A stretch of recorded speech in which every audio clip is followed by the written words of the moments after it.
bouquets. I made some permanent customers also. My mom also has recovered a bit now. This became a daily routine of mine, and the chicken roll man was my daily customer and always bought an orchid bouquet.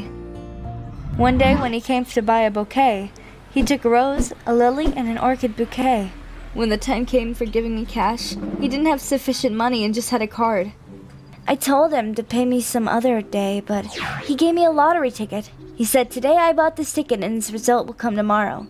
You keep this," I said. "You pay me tomorrow, you keep the lottery ticket." He didn't listen and left. I thought that tomorrow when he comes to buy another bouquet, he will return his ticket. The next day I was waiting for the chicken roll man, but he didn't come. I got curious about the ticket he gave. I checked the number with the results declared and found the ticket which I had won billions. I was out of my mind. I kept my eyes looking at each car when that man would come. I waited for him for 1 week, but he didn't. After a week, it was Sunday. I thought that he might come today, so I didn't go anywhere and was waiting at one place on the street the whole day. Then suddenly in the evening, a boy came with an orchid bouquet and note which read, "Congratulations on becoming a billionaire. That ticket belongs to you. You are the winner." I was stunned after reading that. I didn't know why that man was doing so much for me. The next morning I went to the lottery office to claim the winning amount, and I went popular in an hour.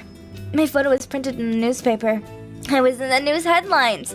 I became a billionaire and this information went viral. Well, I didn't know the power of money is so strong. My father came the next day to meet my mother and I. Suddenly, he felt pity for us and he was sorry for whatever he did. My mother and I respected his feelings, and later he asked for the money I got. He asked where I had kept the money. We should go buy a bungalow, a lavish car, and he gave a list of his requirements. I got it just for money. And before I could say anything, my mother asked him to leave the house. Later, my mom said that, "Sonia, we should use your money in buying a good house." Even the flower shop owner agreed to the same. I said, "This is my second priority, Mom. First, I want to fix your handicap problem. I want to see you walking." My mom started crying. The next day, we went to the hospital for my mom's leg surgery. Doctors did all related checkups and fixed an operation date. Simultaneously, with the help of a flower shop lady, we booked a row house in the name of my mom. Later, my mom's surgery was successful and all our relatives and friends started visiting us. Mom and I hated such fake relationships. My father started visiting us every alternate day. He used to come and make my mother's mind wash. He talked to her lovingly. He made emotional attachments with her so that she would be influenced. My mom didn't forget that he left her when she needed him. So one day he came home with a plan. He came along with 3 more guys and they all had knives in their hands, and my father blackmailed me. He held my mom and said that he wanted money or else he would do anything with my mom. That night, I had $1,000 at home, so I gave him that. While going back, he warned not to inform the cops or else he would destroy everything. I started cursing. Why did I get so much money? Street life was good. Even my mother was worried, and our night was spent worrying that my father shouldn't appear here any time. I was so tense that I remembered the chicken roll man. I felt that he might help us to get out of this problem, but I didn't know where to find him. So I decided to visit all the lottery shops and ask if they've seen a guy that looked like him. Finally, after visiting several shops, I reached one where the man himself was there. I was so relaxed to see him. I felt that I just found a god. I went to him and said, "Hi, do you remember me?" He smiled and said, "How could I forget you?" I asked him, "Why did you give me that lottery ticket? Why did you make me a billionaire?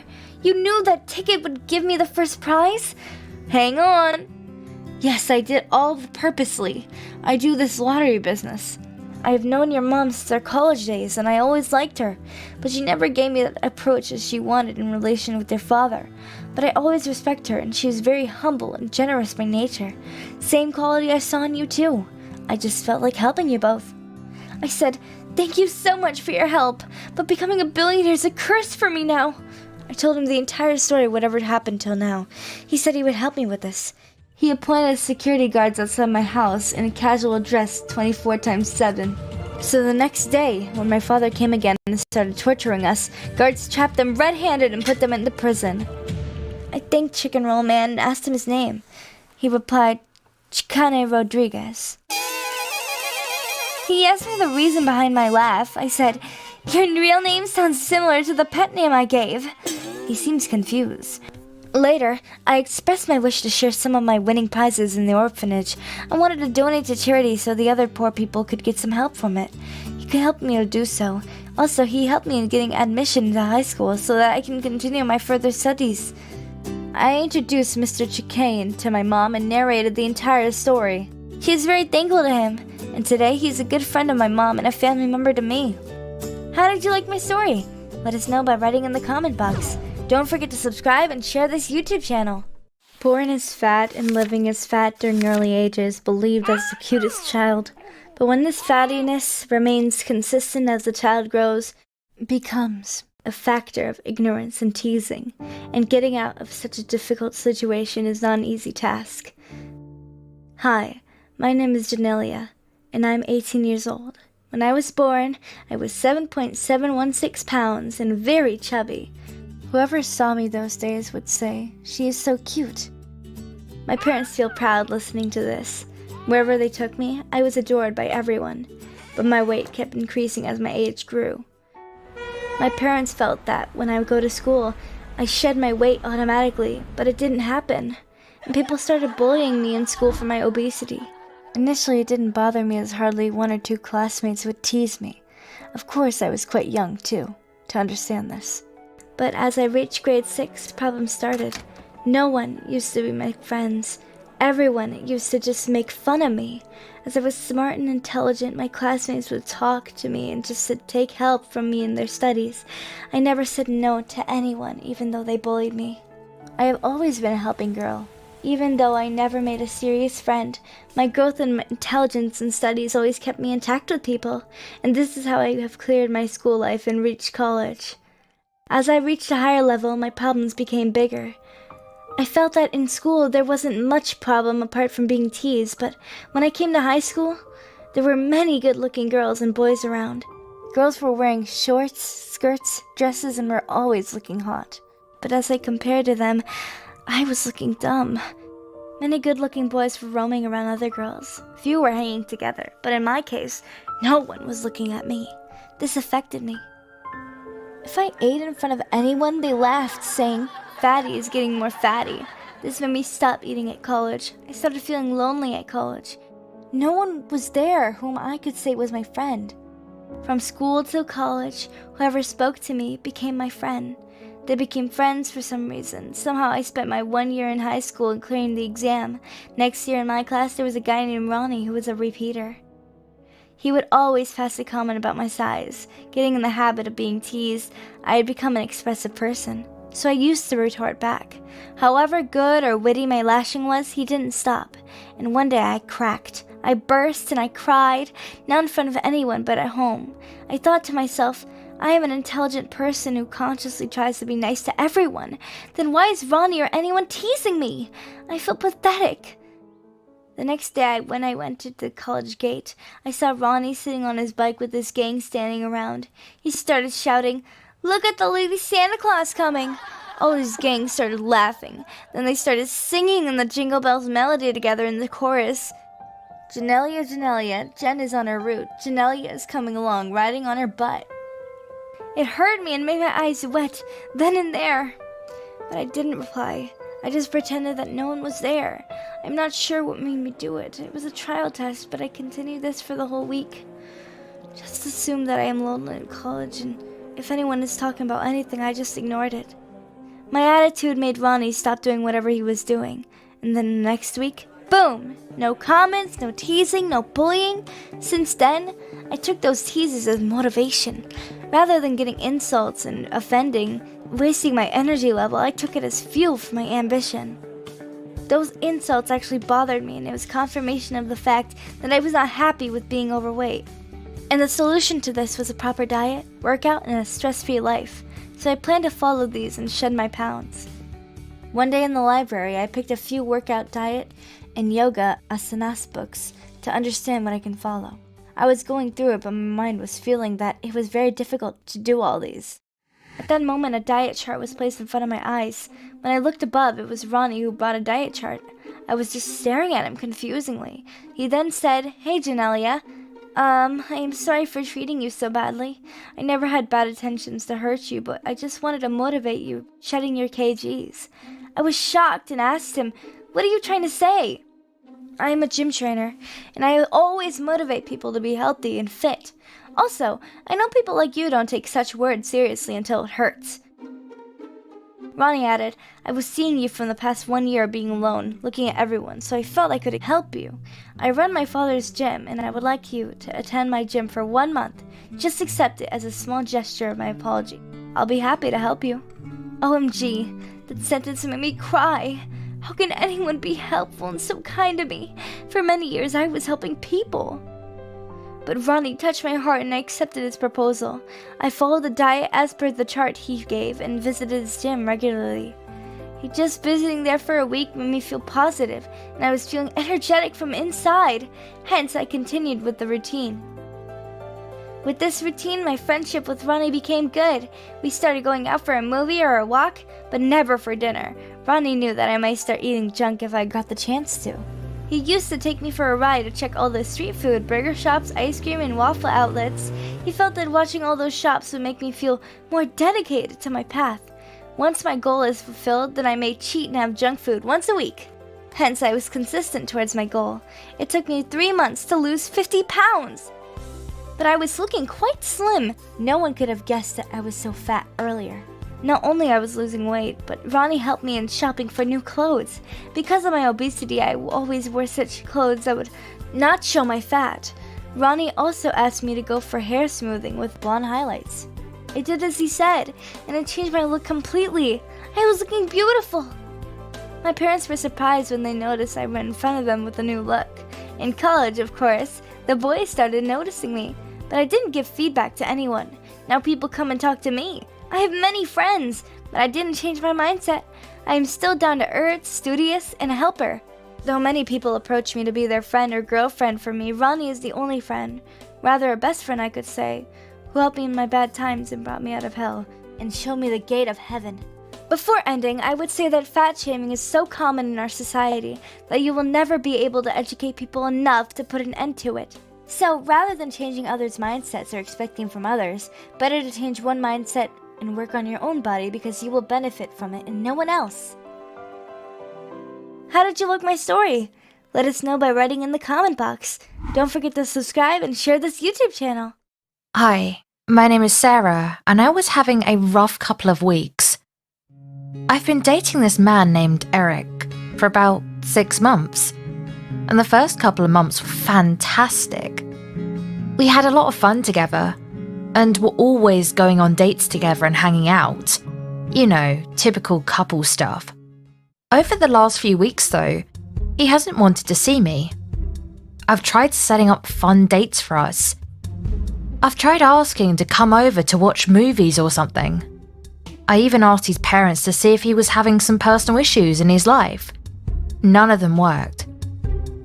I really like Eric, but it's hard when it seems like he's been avoiding me.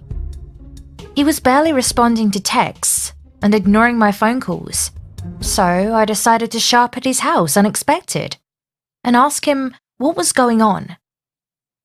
My car was in the shop though, so I called one of Eric's friends and asked him to pick me up and take me to Eric's place. He did, and I showed up at the front door.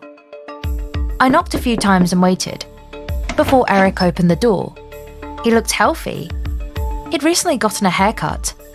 And overall, he just looked fine. As soon as he recognized it was me though, he had a look of fear on his face and shut the door, locking it. He didn't say anything to me. He just closed the door. I was hurt. I decided I had to know what was going on. Eric's friend drove me back home and I made a plan. I figured Eric was still going to work every day, so I came up with an idea. I knew where Eric kept his spare house key, so I'd go to his house where he was at work and check around the house to see if I could find any evidence to find out what was going on. The next day came and I put my plan into action. I had just gotten my car back from the shop that day, so I drove over while I knew he would be at work and checked to see if that spare key was still there. And to my dismay, it wasn't. Then I remembered something he had told me a few weeks ago while he was still talking to me, but he had lost the key. I had come up with a new plan. I walked around the house and saw an open window. The problem was that it was on the second floor. I looked around and saw a shed behind me. I opened it and found a ladder tucked into the back corner. I grabbed it and managed to climb inside the window without falling off. I looked around and didn't see anything out of the ordinary. It turns out this window led into the bathroom. I heard a weird noise coming from outside the door towards the living room. Eric was supposed to be home from work soon, but not yet. So what was it? I took a step outside the bathroom and was greeted with a horde of cats and dogs staring at me. He never had this many pets. In fact, he only had one, a cat named Bucko. Where did all these animals come from? I decided to sit down on his couch and wait for Eric to come home. He arrived about 45 minutes later and was greeted with me sitting on the couch, surrounded by an army of animals. I asked him to explain the animals and why he wasn't talking to me. I asked if he wasn't in love with me anymore. He said that he had adopted all of the animals from bad homes and was working to find them new, better homes, and that he wasn't able to talk to me much because he was so busy taking care of all of them. The only reason he gave for shutting the door in my face was that he was worried I would think he was weird for just randomly taking in all these animals. I burst out laughing and told him I loved him even more for doing such a kind thing. I offered to help him, take care of all of them while he was at work. He accepted, and in the week since then, our relationship has been better than ever. Hi there, my name's Rose, and I'm about to tell you a story of how a relationship with my boyfriend is getting ruined. When I was in high school, there was a boy who sat next to me in all my classes and would constantly comment on what the teacher was saying. At first, I didn't mind. His jokes were kind of funny. After a little longer, it was a bit annoying that he would keep talking to me when we never even had a conversation. I decided to put an end to that. So the next time he made a comment, I asked why he kept talking to me when he didn't even know my name. I was a little surprised when he immediately called me by my name and told me that we've been in the same classes since elementary school. Now this was embarrassing. I don't remember him at all. I blushed when I told him, but he wasn't upset. If anything, he was a little embarrassed. He'd thought I'd remembered him all this time and wouldn't talk to him or laugh at his jokes because I was mad at him. I quickly assured him that wasn't the case, and we laughed about it. On the day that I finally got enough courage, he asked to talk to me after classes were done. I got nervous thinking that he noticed my feelings for him and decided that we couldn't be friends anymore. When we met up after our classes, he told me he liked me. I couldn't believe it, and we immediately started dating. We would spend almost every second of every day together. One day, when I went over to his house, his mother opened the door. I had never had an actual conversation with either of his parents, so I was a little nervous. I said hi and introduced myself as her son's girlfriend. I wasn't expecting her to look at me with such anger and disgust, like I was a nasty bug that had crawled into her house and it was making her mad. I didn't understand why she was so angry with me. I asked my boyfriend about it, and he frowned and said that doesn't sound right. He thought I was exaggerating the look. But when I ate dinner with him and his family that night, both of his parents were glaring at me. I brought it up to my boyfriend again after dinner, and he agreed that I wasn't exaggerating. The next day he met me before class and told me that he talked to his parents. It wasn't good. He found out that both of his parents hated me. Apparently they'd heard about me from one of his exes, and they were upset that I was dating their son. I didn't know how to respond. That was when he decided to tell me if something didn't change, he wasn't going to be able to keep dating me. His parents are literally ruining our relationship. How did you like this story? Let us know in the comments. Enjoyed this video? Then hit the like button, share and subscribe to this channel to watch more such videos and press the bell icon for more updates.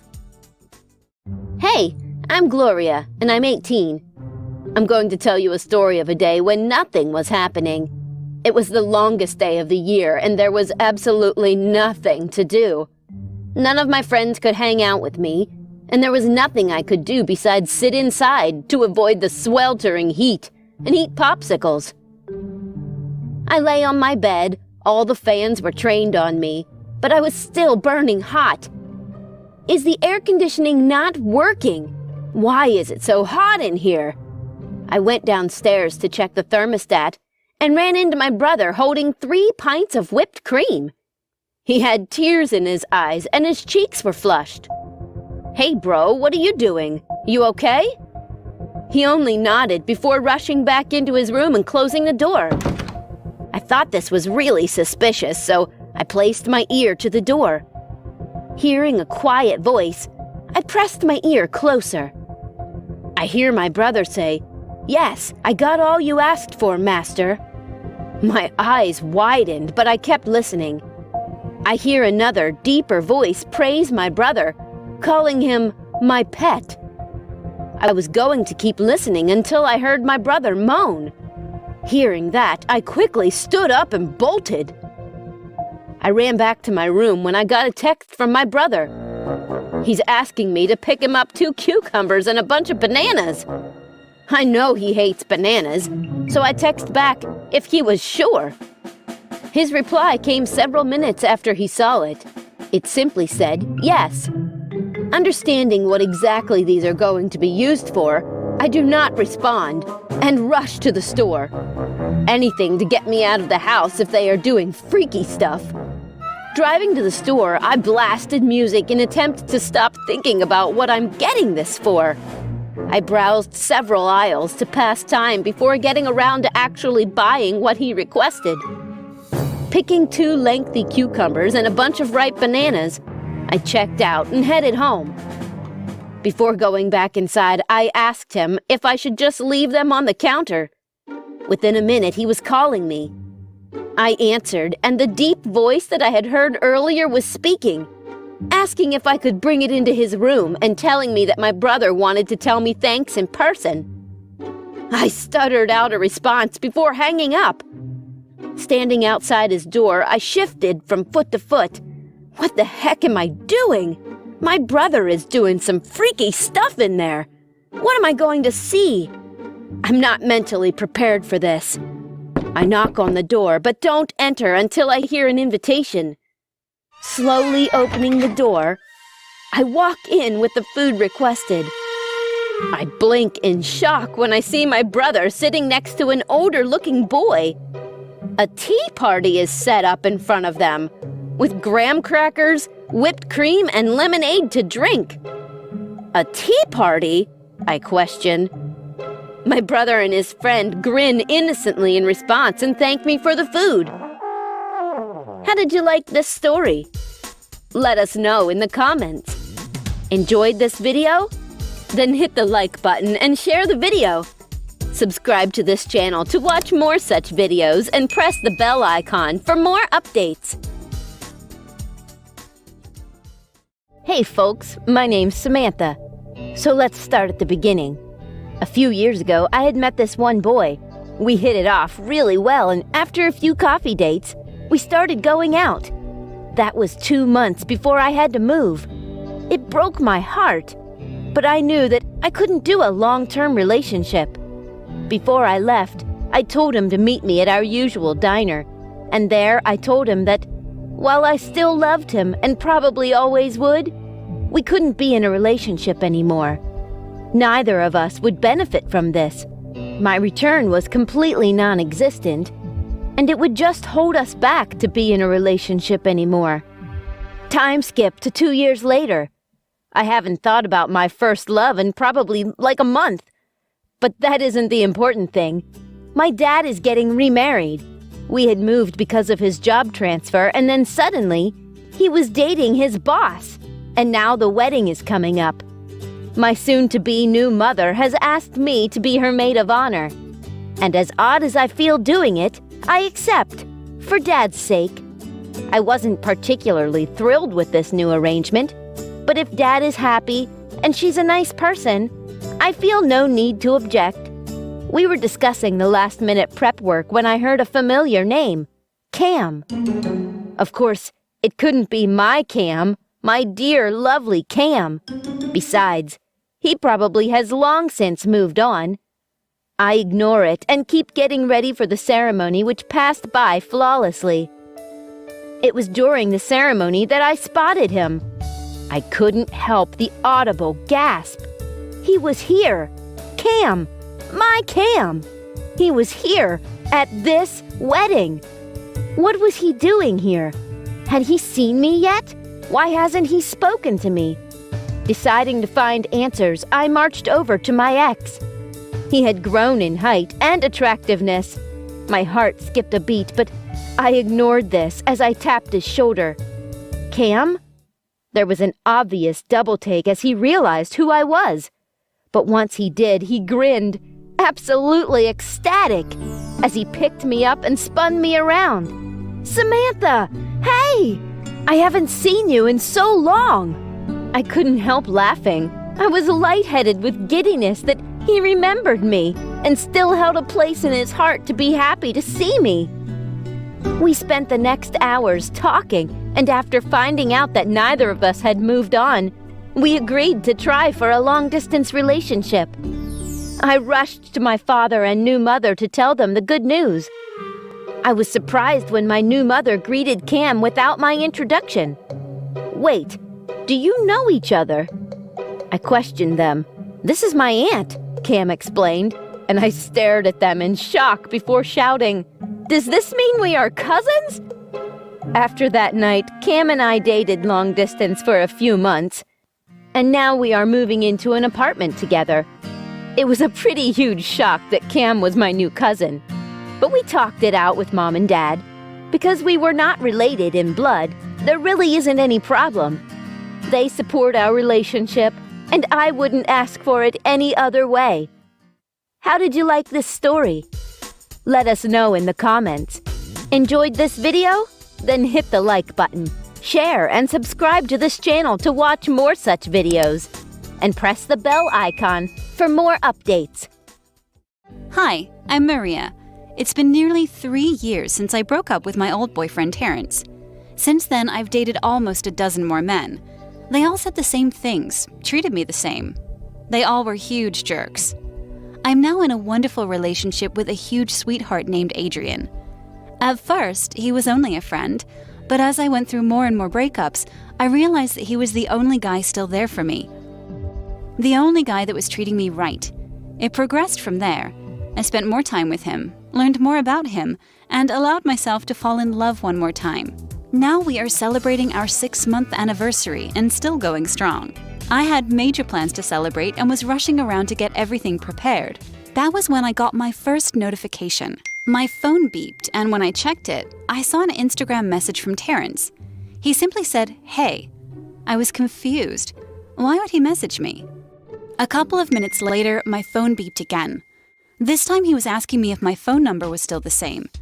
I frowned, which only deepened as I watched my phone start ringing with Terrence's number. I let it go, hoping that he will leave me alone, but he kept messaging me again. He said that he heard my voice message and that my voice was still as beautiful as ever. I was successfully out of that relationship. I hadn't spoken to Terrence for years. Then another beep sound came from my phone, and I saw that he had commented on my most recent picture. I quickly checked it, and I was horrified. He had defiled the picture I posted of me having dinner with my family by commenting on an obscene story he had fantasized about me. I took a screenshot of all of his messages and sent them to my boyfriend.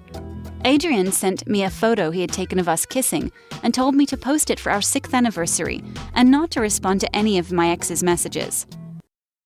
Only a few short minutes after I posted the photo, Terrence messaged me. He asked if I was serious about my boyfriend. I didn't respond. My ex was still messaging me by the time that Adrian arrived for our date. He asked me if my ex was still flirting with me, and I showed him all the new messages. My boyfriend sent one message to my ex using my account that said I'm taken. He then blocked my ex's Instagram and phone number. We had a good laugh thinking about how mad he would be when he realized I blocked him. Then we celebrated our anniversary. It was the most magical night I had ever experienced. Tried putting this in earlier and it got locked for some reason. I really am looking for advice. My name is Michael. I am a successful businessman and 35 years old. I have everything going for me. Looks, height, a moral and great person that everyone gravitates to. I'm dating a girl that is 27. We have been dating a year and a half and have been friends for 4. She's absolutely beautiful, a perfect 10, not only in looks but personality. She is the sweetest, kindest person I know, the kind of girl you take home to mom. And I have. Well, 6 months ago, she took a job that travels for an auditing firm. I was always suspicious. It was strange to me that she only had to work a few times a month and they paid for the flights and hotels. Although on big jobs sometimes she would work for a couple of weeks straight, like when we got back from our vacation from Hawaii. She never spent money, never changed her habits. I had suspicions. She even once provided a fake pay stub that the agency provided for her. I finally convinced her to tell me what is up a couple days ago, after I had picked her up from the airport and made her bring her luggage up. She came out in a sexy garment. Who brings dresses and lingerie to work in Chicago?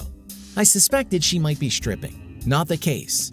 I guess 6 months ago she was so broke and in such financial need and debt because of school that she joined an escort agency, traveling city to city, sleeping with 8 to 9 guys a day for $200 a pop.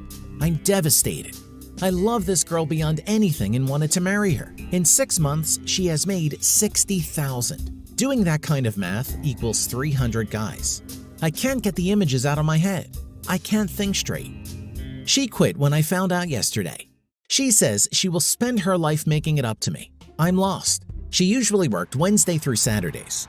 And when I picked her up from the airport, we would usually have relation, meaning I kissed her less than a few hours after she was doing with other guys. I'd go down on her after she had relation with other guys. She claims they meant nothing, that it was a job, a hard job, and as soon as it was done, she didn't think about it anymore. That I am the person she loves and physical intimacy is completely different with me. That I am the one she wants in this life. That it was to get her out of debt. That she tried getting another job before, but it just never came around for her. She wanted to save up money and finish with her CPA. She would have kept doing it for another couple years if I hadn't probed and found out about these 6 months. I don't know what to do. I love her more than anything. I know she is the same person, but I can't get the images out of my head. I used to be the experienced one. I loved how innocent and sweet she was. She really is the nicest girl you would ever meet. I just can't believe that anyone would do something like this to someone. That someone would do this to themselves. That they could have this little self-worth. I am truly lost. I've never been to a prostitute, never felt the need to cheat. I truly love this girl, but all I know is that I'm sickened and disgusted, and I am unsure if I can try to somehow get over it and move on with her, or end it and take a month-long shower. I guess the scene would be like something out of Ace Ventura, but much longer. She is the woman I love, but I don't see how she could love me. Hi, I'm Anne. Today I will share a story of the day. I found my mom loves my boyfriend. Mom, Evan is coming over for dinner. Please don't embarrass me again. I called downstairs to my mom, who was preparing for dinner. Darling, you embarrass yourself enough for the both of us. Now come here and set the table. I can't. I have to get ready. Deborah Ann, get yourself in the kitchen and set the dang table. I stomped downstairs, defeated by her screaming outburst, and began to set the table. My stomach growled as I smelled the steak cooking and the mashed potatoes being slowly beaten in the mixer. I held my stomach and groaned, Mom, is the food almost ready? Yes, dear, you can go get ready right after you finish setting the table. I let out a loud cheer before quickly setting the silverware down in place and running to my room. I changed into the outfit I had picked out earlier,